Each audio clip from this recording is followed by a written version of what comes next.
नमस्कार विद्यार्थी मित्रांनो, मी रत्नदीप सर. मराठी व्याकरणचे काही महत्त्वाचे टॉपिक आहेत, त्याच्यावर मी काही अलंकारिक शब्द आणि समानार्थी शब्द याच्यावर एक व्हिडिओ बनवतोय. आता बघा, मी हे अलंकारिक शब्द आणि समानार्थी शब्द हे माझ्या ॲनालिसिसनुसार म्हणजे माझ्या अनुभवानुसार काही असे शब्द मी निवडलेले आहेत की जे परीक्षेला येऊ शकतात. म्हणून अशा शब्दांवर मी 10-10 मिनिटाचे किंवा 15 मिनिटाचे असे व्हिडिओ बनवेल आणि ते तुम्हाला रोज पाठ करायचे आहेत. रोज काय करायचे आहेत? पाठ करायचे आहेत. ठीक आहे, तर आपण आपल्या आजच्या लेक्चरला सुरुवात करू, म्हणजे आजच्या व्हिडिओला सुरुवात करू. ठीक आहे, तर बघा, आपण आधी अलंकारिक शब्द बघू. अलंकारिक शब्द किती आहेत? 5 अलंकारिक शब्द घेतले आहेत मी, जे माझ्या अनुभवानुसार मला असं वाटतं की येणाऱ्या या तलाठी किंवा या सरळ सेवा परीक्षेमध्ये याच्यापैकी हे शब्द येऊ शकतात, म्हणजे याच्यावर प्रश्न येऊ शकतो म्हणून घेतलेले आहेत. तर ठीक आहे, सुरुवात करू आपण. आता बघा, अलंकारिक शब्द पाहतोय आपण. पहिला अलंकारिक शब्द कोणता आहे? पहिला अलंकारिक शब्द बघा, आडशावर गंगा. आता हा जो शब्द आहे, अलंकारिक शब्द, हा खूप वेळा विचारला गेलेला आहे आणि मला असं वाटतं की परत येऊ शकतो आणि हा तुमच्या पाठच पाहिजे. म्हणून आडशावर गंगा याचा अर्थ काय होतो? लादलेले काम निमूटपणे करणारा. म्हणजे काय? लादलेले काम निमूटपणे करणारा. आता लादलेले काम निमूटपणे करणारा म्हणजे काय? आता समजा हा एखादी व्यक्ती, एक व्यक्ती आहे, याची इच्छा नाहीये ते काम करायची. आता याला कोणीतरी सांगतंय की तू ते कर, याची बिलकुल इच्छा नाहीये, याला कंटाळा येतोय. म्हणजे याची इच्छा नसताना हा ते काम करतोय आणि ते काम पारदर्शकपणे करतोय, तर आपण त्याला काय म्हणू? लादलेले काम निमूटपणे करणारा. मग लादलेले काम निमूटपणे करणारा याच्यासाठी अलंकारिक शब्द कोणता आहे? अलंकारिक शब्द कोणता आहे? तर अलंकारिक शब्द आहे आडशावर गंगा. आडशावर काय? आडशावर गंगा. आडशावर गंगा म्हणजे काय? लादलेले काम निमूटपणे करणारा. तर हा अलंकारिक शब्द तुम्ही पाठ करून ठेवा. हा आज नाही तर उद्या परीक्षेला येईल आणि जर आला तर तुम्हाला 1 मार्क हमखास मिळेल. ठीक आहे, तर आता पुढचा शब्द बघू, प्रमदा. प्रमदा. आता हा थोडा वेगळा आहे. आता खूप पुस्तकांमध्ये हा दिलेला नाहीये, पण मी काही प्रश्नपत्रिका पाहिल्या जुन्या तलाठीच्या, नंतर सरळ सेवाच्या, पोलीस भरतीच्या किंवा MPSCच्या, तर मला प्रमदा याच्यावर प्रश्न दिसले, म्हणून मी हा प्रमदा अलंकारिक शब्द घेतलाय.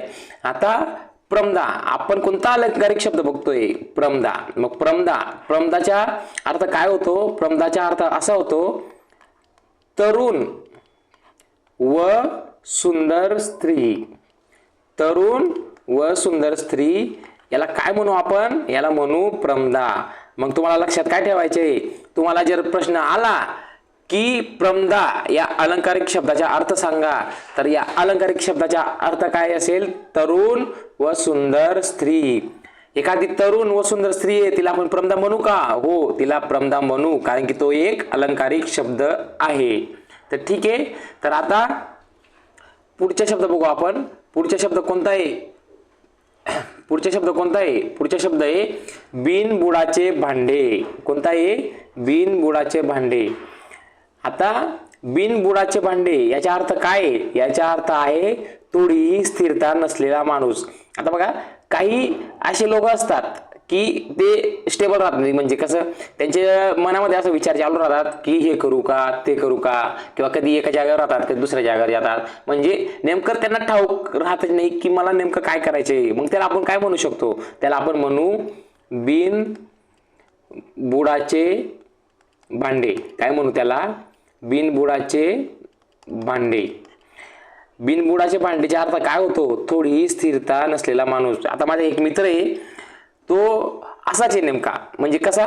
थोडीही स्थिरता नसलेला. म्हणजे तो एका जागेवर म्हणजे एका त्याचे टार्गेट असं राहत नाही की मी हेच करेल तेच करेल. तो रोज नवीन नवीन काही ना काही प्लॅन बनवतच राहतो. मग मी त्याला असं म्हणतो की बिनबुडाचे भांडे. काय म्हणतो त्याला? बिनबुडाचे भांडे. मी त्याला असं म्हणतो, तू बिनबुडाचे भांडे.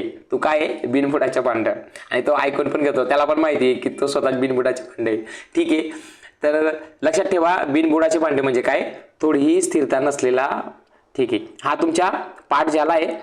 ठीक आहे, पुढच्या बघू मग अकलेच्या खंदक. आता हा इम्पॉर्टंट आहे आणि हा खूप वेळा रिपीट झालेला आहे, म्हणजे पोलीस भरतीला सुद्धा रिपीट झालेला आहे, नंतर तलाठीच्या भरतीला, सरळ सेवेला, अक्षरशः MPSCच्या मेन्समध्ये सुद्धा अकलेच्या खंदक याच्यावर प्रश्न आलेला आहे. मग हा महत्वाचा आहे का? हो महत्वाचा आहे. मग अकलेच्या खंदक आपण काय बघतोय? अकलेच्या खंदक. आता अकलेच्या खंदक, मग याचा अर्थ काय होतो? याचा अर्थ होतो बेअकली मनुष्य. याचा अर्थ काय होतो? बेअकली मनुष्य. मग तुम्ही लक्षात कसं ठेवणार? आता एखादी जर व्यक्ती बेअकली म्हणजे थोडा मूर्ख सारखा आहे, तर मग त्याला तुम्ही अकलेच्या खंदक म्हणा. काय म्हणा? अकलेच्या खंदक. म्हणजे काय? बेअकली मनुष्य. राहतात ना असे आजूबाजूचे एखादी बेअकली मनुष्य, काय पण बोलतात, काय पण सांगतात, मग त्यांना काय नाव ठेवायचं? अकलेच्या खंदक. लक्षात राहील ना? ठीक आहे, लक्षात ठेवावंच लागेल तुम्हाला. जर तुम्हाला मराठी व्याकरणामध्ये 25 पैकी 25 मार्क किंवा पैकीचे पैकी मार्क पाडायचे असतील, तर जेवढा व्याकरण करायचे असे व्याकरणमध्ये जेवढे तुम्हाला मार्क पडतील तेवढेच मार्क तुम्हाला ओक्यामध्ये सुद्धा यायला पाहिजे, अलंकारिक शब्दामध्ये यायला पाहिजे, समाधी शब्द, विरुद्धार्थी शब्द हे सर्व तुम्हाला पाठ पाहिजे. मग सर्वच पाठ करणार का? सर्वच वाचणार का? तर नाही. जे महत्वाचे जे परीक्षेला येऊ शकतात ते पाठ करा. मग ते तुम्हाला कसं समजेल? मी सांगेल तुम्हाला कसं समजेल, किंवा प्रश्नपत्रिकेचे जास्त सराव करतो त्या व्यक्तीला समजून जातं की कोणता महत्वाचा आहे. तर ठीक आहे, आता पुढच्या बघू. मीचखडा. पुढचा अलंकारिक शब्द कोणता आहे? मीचखडा. मग आता कोणता? मीचखडा. मग मला सांगा मीचखडाचा अर्थ काय होईल? मीचखडाचा अर्थ येतो चलाक मनुष्य. काय येतो? चलाक मनुष्य किंवा चलाक मुलगा. मग आता एखादी व्यक्ती चालाक असेल म्हणजे तो खूप चालूपीस असेल, म्हणजे कसं की त्याला माहिती आहे, तो खूप हुशार आहे, की त्याला माहिती आहे की तो कुठेही फसत नाही किंवा कोणाला फसून टाकतो, एवढा हुशार राहतो तो, म्हणजे एकदम चपट राहतो, एकदम चालाक राहतो. मग त्याला आपण काय म्हणू? त्याला आपण म्हणू मीचखडा. एखादी चालाक तुमच्या मित्र असेल, तो खूप चालाक असेल, तर त्याला काय म्हणा? मीचखडा म्हणा. तेव्हा तुमच्या लक्षात राहील की मीचखडा म्हणजे काय? चालाक मुलगा. ठीक आहे, तर बघा आपला आरशावर गंगा, लादलेले काम निमूटपणे करणारा, हा तुमचा पाठ झाला. प्रमदा, तरुण सुंदर स्त्री, हा तुम्ही कधी विसरणार नाही. ठीक आहे. बिनबुडाचे भांडे, थोडी स्थिरता नसलेला माणूस, हा पण पाठ झाला. मग अकलेच्या खंदक म्हणजे काय? बेअकले मनुष्य, हा पण पाठ झाला. मीचखडा म्हणजे काय? चालाक मुलगा म्हणजे मीचखडा. हे 5 अलंकारिक शब्द आपले पाठ झाले. ठीक आहे. मग आता कोणते बघू आपण? आता समानार्थी शब्द बघू. आता हे समानार्थी शब्द मी जेव्हा सर्व प्रश्नपत्रिका सोडवल्या नंतर हे केलं, तर मला लक्षात आलं की हे समानार्थी शब्द येणाऱ्या आगामी भरतीमध्ये किंवा तलाठी भरतीमध्ये किंवा सरळ सेवामध्ये हे समानार्थी शब्द येऊ शकतात. मला असं वाटतं की तुमचे हे पाठच पाहिजे, म्हणून मी हे समानार्थी शब्द निवडलेले आहेत आणि ते तुम्ही आता पाठ करून घ्या. तर बघा, पहिला समानार्थी शब्द कोणता आहे? इंदिरा. मग इंदिराचे समानार्थी शब्द काय काय आहे?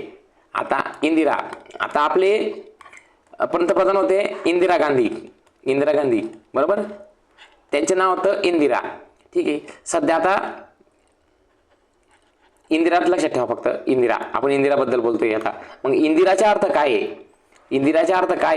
इंदिराचा समानार्थी शब्द काय आहे? इंदिराचा समानार्थी शब्द आहे स्त्री. नंतर इंदिराच्या परत पद्मा. काय? पद्मा. मग नंतर दुसरा समानार्थी शब्द कोणता आहे? पद्मजा.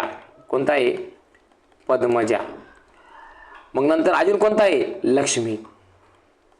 मग आता बघा, इंदिरा म्हणजे स्त्री समानार्थी शब्द आहे, इंदिराचा समानार्थी शब्द पद्मा आहे, पद्मजा आहे आणि लक्ष्मी आहे. मग लक्षात कसं ठेवा?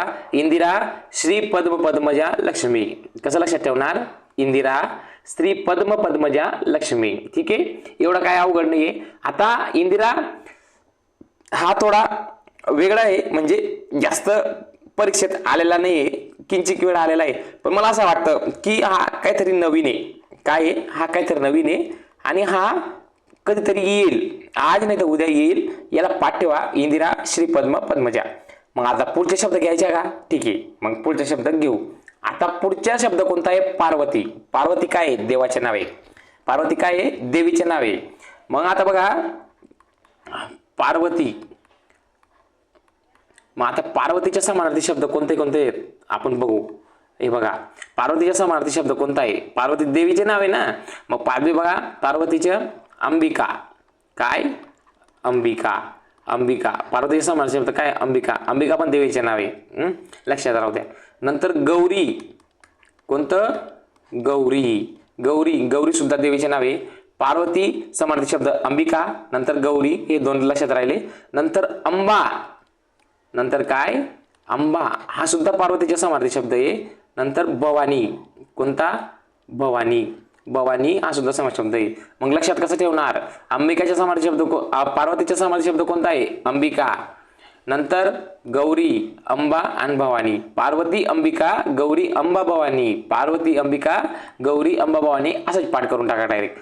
आणि लक्षात ठेवा, पार्वती जर देवीचे नाव आहे, ठीक आहे, त्याचे समानार्थी शब्द बी ते असतील देवीच्या नावाने.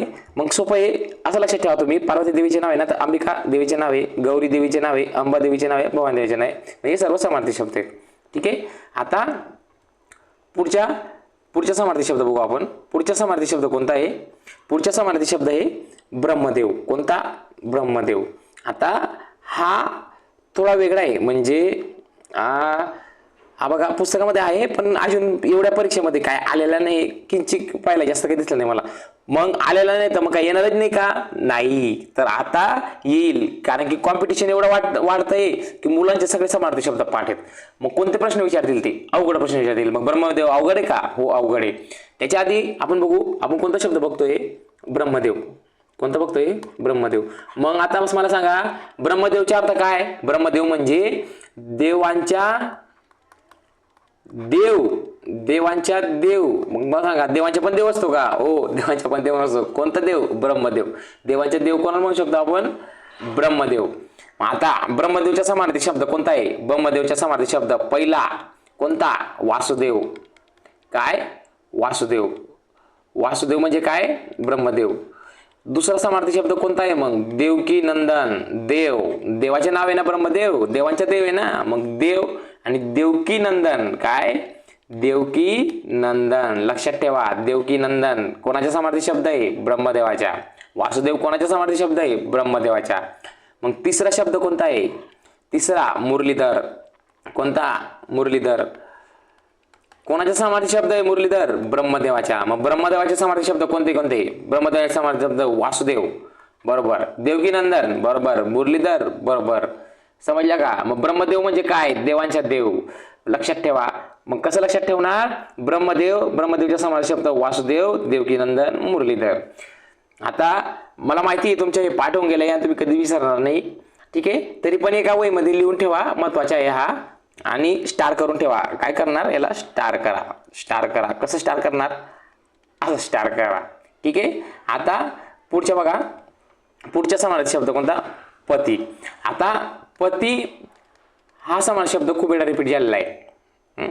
आता 2026 जी MPSC ची मुख्य परीक्षा होती गट ब ची, त्याच्यामध्ये पती या समानार्थी शब्दावर प्रश्न आला होता. आणि बघा आता हा महत्वाचा आहे का? कारण की सरळ सेवेमध्ये सुद्धा हा प्रश्न कधी कधी येतच राहतो बरोबर. आणि आला तर 1 मार्क हमखास मिळेल, माझी गॅरंटी आहे. म्हणून पती याचे पाठ करून टाका. मग कसं पाठ करायचं? चला पाठ करू आपण. पतीच्या समानार्थी शब्द कोणता आहे? भर्ता. काय? भर्ता. बायको नवऱ्याचे काय बनवते? भर्ता. असं लक्षात ठेवा. बायको नवऱ्याचे काय बनवते? भर्ता. पती म्हणजे कोण? नवरा. ठीक आहे. पतीच्या समानार्थी शब्द काय आहे? भर्ता. परत पतीच्या समानार्थी शब्द दुसरा कोणता आहे? इथे भर्ता झाला, आता व्रतार. जर तुमच्या भर्ता पाठ झाला तर व्रतार पण पाठ होईल. मग पतीच्या समानार्थी शब्द कोणता? भर्ता आणि व्रतार. नंतर नवरा. नवरा म्हणजे काय? पती. पती म्हणजे काय? नवरा. मग आता पती याच्या समानार्थी शब्द नवरा. आता नवरा हा सर्वांना माहिती आहे, पतीला नवरा म्हणतात. मग परीक्षेमध्ये तुम्हाला हे विचारतील का नवरा? नाही. तुम्हाला काय विचारतील? भर्ता विचारतील, व्रता विचारतील. पतीचे समानार्थी ऑप्शन मध्ये हे टाकतील, नवरा टाकणार नाही. आता बघा कन्फ्युजन कुठे होतं? कन्फ्युजन इथे येईल. आता जर तुम्हाला प्रश्न आला की पतीच्या समानार्थी शब्द सांगा, आता तुम्हाला माहिती पाहिजे की यजमान हा सुद्धा पतीच्या समानार्थी शब्द आहे, यजमान. मग आता कन्फ्युजन कुठे होईल? कन्फ्युजन इथे होईल. मग जर तुम्ही आता माझा हा व्हिडिओ पाहत असणार तर तुम्हाला आता माहिती राहील की पतीच्या समानार्थी शब्द यजमान सुद्धा आहे.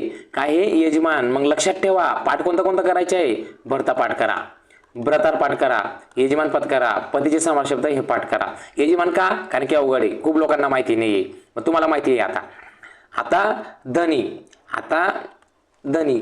आता बघा आधीच्या काळामध्ये किंवा आधी जे बाया होत्या त्यांच्या नवऱ्याला काय म्हणायचे? धनी म्हणायचे. अहो धनी येताना भाजी घेऊन या, धनी पाणी घेता का, धनी जेवण करता का, धनी धनी धनी. म्हणजे पतीला काय म्हणायचे? ते धनी म्हणायचे. म्हणून लक्षात ठेवा धनी हा सुद्धा पतीच्या समानार्थी शब्द आहे. आता बघा एवढे समानार्थी शब्द आपले पाठ झालेले आहेत. आता हा व्हिडिओ छोटा आहे पण महत्त्वाचा आहे. मग आता तुम्ही जर पुस्तकामधून डायरेक्ट समानार्थी शब्द आणि जर अलंकारिक शब्द डायरेक्ट वाचणार तर ते लक्षात नाही राहत, बरोबर? लक्षात नाही राहत. तर मग रोज थोडे थोडे 4-4, 5-5, 10-10 जरी पाठ केले ना तरी सर्व पाठ होतात. मग आता माझ्या व्हिडिओ बनवण्याचे कारण हेच आहे की जे महत्त्वाचे आहेत, जे परीक्षेला येऊ शकतात, मी त्यांच्यावर व्हिडिओ बनवेल आणि देईल की तुम्हाला ज्याचा फायदा होईल. ठीक आहे, तर व्हिडिओला लाईक करा. आणि तुम्हाला हा व्हिडिओ कसा वाटला किंवा तुम्हाला काय वाटतं की अजून मी कोणत्या टॉपिकवर व्हिडिओ बनवायला पाहिजे, कशावर व्हिडिओ बनवायला पाहिजे, तर ते कमेंटमध्ये सांगा. आणि चॅनलला सबस्क्राईब करा, म्हणजे मी जर पुढचा व्हिडिओ बनवेल तर तो तुम्हाला नोटिफिकेशन येईल आणि तुम्ही ते बघू शकता. आणि ते जी घंटी राहते तिला पण एकदा जोरात वाजवून द्या. ठीक आहे, चला मित्रांनो, भेटू पुढच्या व्हिडिओमध्ये.